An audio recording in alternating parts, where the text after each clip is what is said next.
او علامه بدرالدین العیني وایي چې منافق هغه چاته ویل کیږي چې هغه شی ظاهروي چې په باطن کې هغه نه وي، یعنی اسلام ظاهروي او په باطن کې کفر وي. دې ته زندیق هم وایي. علامه بدرالدین العیني وایي دا زندیق هم همدغه معنا ده چې په ظاهره اسلام او په باطن کې څوک کفر، دې ته څه ویل کیږي؟ زندیق او منافق. نبی علیہ السلام وی عن ابی هریرہ عن نبی صلی اللہ علیہ وسلم قال آیت المنافق ثلاث، علامې د منافق درې دي. اذا حدث کذبا، کله چې خبرې کوي دروغ وایي، و اذا وعد اخلف، کله چې وعده کوي مخالفت کوي، و اذا اؤتمن خان، کله چې امین وګرځوي خیانت کوي. دا درې علامې سوې د منافق. ځه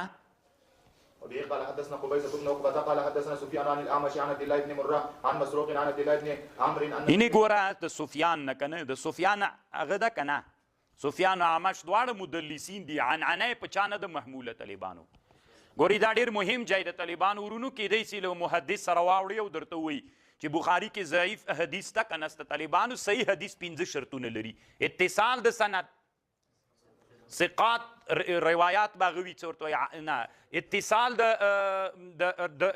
د سند، عدالت د رواتو، ضبط د رواتو، عدم شذوذ، عدم علتیت. دا 5 شرطونه دي. یو شرط صحیح حدیث لپاره څوک ده؟ اتصال د سند. نو کله چې یو څوک مدلس وي او دا مدلس معنعن وي، نو چې معنعن و نو اتصال د سند رانغی. ځکه د معنعن د عنعنه طالبانو د مدلس عنعنه دا په اتصال محموله نه ده. نو په 5 شرطونو د چا کې د حدیث صحیح کې یو شرط موجود نسو، نو چې موجود نسو د حدیث بیا صحیح حدیث نه ده. نو پتا به څوک اعتراض وکړي، نو ته به ورته وایې چې صحیح د سفیان او اعمش دواړه معنعنین دي او مدلسین دي. خو امام بخاري رحمه الله دا حدیثونه بیا په نورو کتابونو کې یا په همدې بخاري کې طالبانو په نورو ځایونو کې څوک هم ذکر کړي دي، بدون د عنعنې هم ذکر کړي دي. د دې خاطر باندې دا عنعنه قابل د قبول ده. عن عبد الله ابن مرة عن مسروق عن عبد الله بن العمر أن النبي صلى الله عليه وسلم قال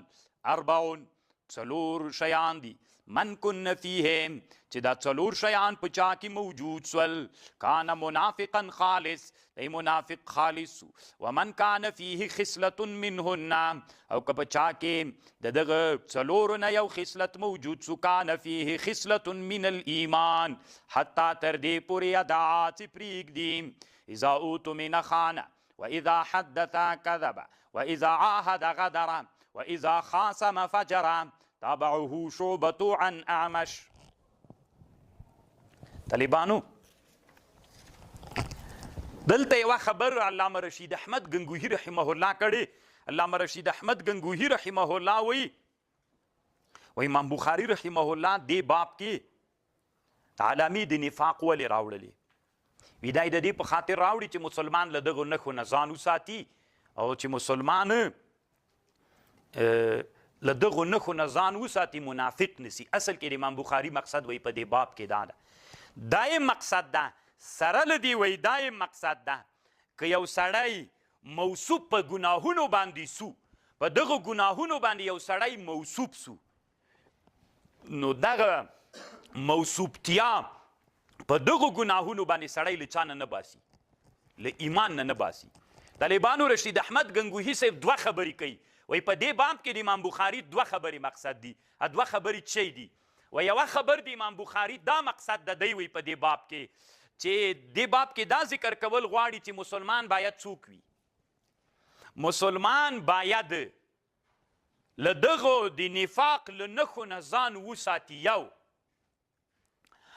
او دویم دا ده د امام بخاري رحمه الله دویم مقصد دا ده که یو سړی په دغو ګناهونو باندې متصف سو، موصوب سو په دې ګناهونو باندې، نو دغه اتصاب دی له ایمان نه باسي. خبر پوه شولې؟ اوس مثلا یو سړي خیانت کو، یو سړي دروغ ویلې، او یو سړي مثلا غدر کو، یو سړي فجور ویلې، دا 4 وړه ګناهونه دي. خو که په دې ګناهونو یو انسان موصوب سو له چا نه باسي، له ایمان نه باسي. له ایمان نه ویستل خو د چا عقیده ده؟ د خوارجو عقیده ده. نو د امام بخاري رحمه الله مقصد رشید احمد گنگوهی رحمه الله وی دلته د باب کې دا ده او دی وایي علامه رشید احمد گنگوهی سے وی تاسې ښه فکر وکئ دې باندې اطلاق دی منافق نه ده سوی طالبانو داسې نبی علیه السلام ویلي دي که چا کې دا خصلتونه پکې موجود سول په ده کې نفاق راغی داسې نه دی ویلي چې منافق سو منافق سوی نه ده یعنی د نفق اطلاق قربانی جایز ده د کې نفاق موجود څه داسې تعبیر به کوي داسې به نه وایي چې دی څوک ده منافق ده ګوري طالبانو تاسې د فکر ته پام وي د منافق اصلي معنا خدا ده د منافق اصلي معنا چې اسلام ظاهروي په باطن کې څوک وي خو دلته څوک ده دلته د خبرې ته طالبانو لږ ښه متوجه سي ځکه دا خبره لږ عمیقه ده رشید احمد گنگوهی وایي امام بخاري مقصد دا ده که په دغه ګناهونو یو څوک متصیب سو دغه ګناهونه سړی له چا نه باسي له ایمان نه باسي ښه خبر ده که نه چې نه باسي نو دته به ته منافق هم نه وایې که دا ګناهونه په چا کې موجود سول منافق به نه ورته وایې داسې به وایې چې په ده باندې د نفاق اعمال کړي دي د نفاق فعل یې کړی ده راسن به ده باندې اطلاق د چا نه کوي د منافق اطلاق به نه ورباندې کوي دا یو او بل دا ده دی وایي ځکه به د منافق اطلاق نه ورباندې کوي د منافق حقیقي معنا مو په یاد سو منافق مسلمان ده که کافر په حقیقي معنا باندې کافر ده نو چې کافر ده دته به ته منافق وایې نه اطلاق په حدیث کې اطلاق د منافق په ده نه ده سوی داسې ویل سوي دي په ده کې علامه د نفاق موجود سوله نو چې نفاق علامه پکې موجوده سوله نو د منافق نه علامه د نفاق پکې موجوده ولی منافق اطلاق نه ورباندې کیږي ځکه دی وایي علامه رشید احمد گنگوهی وایي تاسې هم دې حدیث اخر کې فکر وکئ حتی یدعها ومن كان فيه خصلة منهن كانت فيه خصلة من النفاق حتى يدعها ګوره که چا کې دا څلور وړه موجود سو دی منافق ده خالص او که چا کې یو خصلت موجود سو نو په ده کې نفاق موجود سو چې نفاق کې موجود سو حتی تر دې پورې یدعها چې پرېږدي نو خو دې نه معلومیږي که دی په حقیقي معنا منافق ګرځېدلی وي نو چې سړی په حقیقي معنا باندې منافق وګرځېږي بیرته چې اسلام ته راګرځي په چا باندې په تجدید د ایمان باندې نو نبی علیه السلام کله د تجدید د ایمان خبره وکړه د چا یې وکړه حتی یدعا هغه اعمال پرېږده توبه ترې نه وباسه له نفاق نه ووتلې نو خو دې نه معلومه شوله چې دلته مراد له نفاق نه څوک نه ده مراد حقیقي معنا د نفاق نه د مراد که حقیقي معنا د نفاق تر د مراد وي هغه په چا باندې راځي بیرته سړی منافق سي بیرته چې اسلام ته راځي په چا باندې راځي په تجدید د ایمان باندې راځي نو چې تجدید د ایمان باندې راځي دلته مقصد شی سو دلته مقصد دا د طالبانو چې حقیقي معنا باندې دی منافق نه ده د کې خصلتونه د نفاق موجود سول دا د علامه رشید احمد گنگوهی رحمه الله هغه سوله څه ورته وایي رایه سوه او یو خبر طالبانو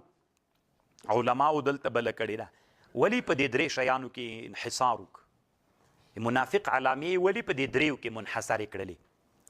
علامه زکریا رحمه الله لیکي وی ځکه یو قول ده یو فعل ده یو نیت ده یو قول ده یو فعل ده یو نیت ده نو انحصار یې ځکه پکې راوړ قول کذب ده قول تر کذب پورې تړاو لري کنه چې دروغ یو چاته ووایي نو اذا حدث کله چې خبر حدث کذبه کله چې چاته خبر کوي دروغ وي نو یوای تر قوله پورې راوړه او بلې طالبانو کله چې وعده وکړي مخالفت یې کوي او دویمه څه د طالبانو خیانت کوي اذا اؤتمنا چې ته امین وګرځې خیانت کوي دا تر فعله پورې تړاو لري او کله چې وعده وکړي په وعده کې خلاف کوي دا تر نیته پورې تړاو سو نو شارحین دا علامه زکریا صاحب وایي او نور شارحین ولې انحصار تر دې دریو پورې وکړه انحصار یې ځکه دریو پورې وکړه لکه درې شیان دي قول ده فعل ده نیت ده نو د درې وړو دپاره یو یو پکې راوړ